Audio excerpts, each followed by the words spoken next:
Hi, everyone, and welcome to another episode of Dialogue with Dallas. Now, 2 weeks ago, we had this really good conversation around effective leadership, and I said that we were going to come back and couple that and tailor it with strategic leadership, and that's what we're doing today. Effective leadership, when we talked about the five principles, really involved itself around several elements. However, strategic leadership is completely different. We talk about individuals who are very effective, but they're nowhere near strategic. And so, yeah, there are individuals who are strategic who are nowhere near effective. So let's have a conversation about this. In my opinion, strategic leadership, which is the most important, is recognizing that you cannot move an organization forward without strategy. Strategic leadership recognizes that you have to anticipate, you have to challenge, you have to interpret, you have to decide, but you also have to learn. So what does it mean to do all this? Now, anticipation means that you recognize that every single thing could be a barrier to the work that you're doing, whether it's people, whether it's the appropriate strategy, whether it's politics. Regardless of that, you anticipate that there could be something that we need to solve for in order to move this work forward. And so I'm constantly thinking about removing that barrier to understand how to move the organization forward. Challenge.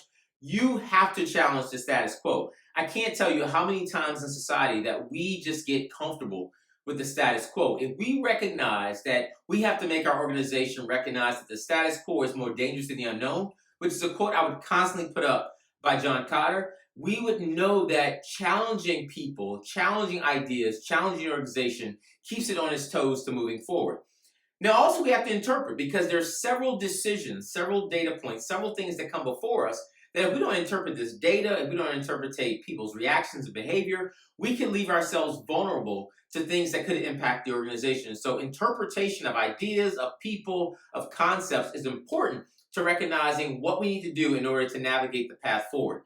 Now, when we decide, decisive leaders recognize that based on the information in front of you at the moment, I'm going to make the best decision on behalf of this organization. It could be right, it could be wrong, but it will be based on information that I have in front of me at this moment, but I'm going to decide the best path forward. But most importantly, I'm going to learn. Not only am I going to learn from my colleagues and from books and from magazines and periodicals, I'm going to learn from people within this organization. Whether I've been in this organization for 50 years or 15 years or 15 minutes.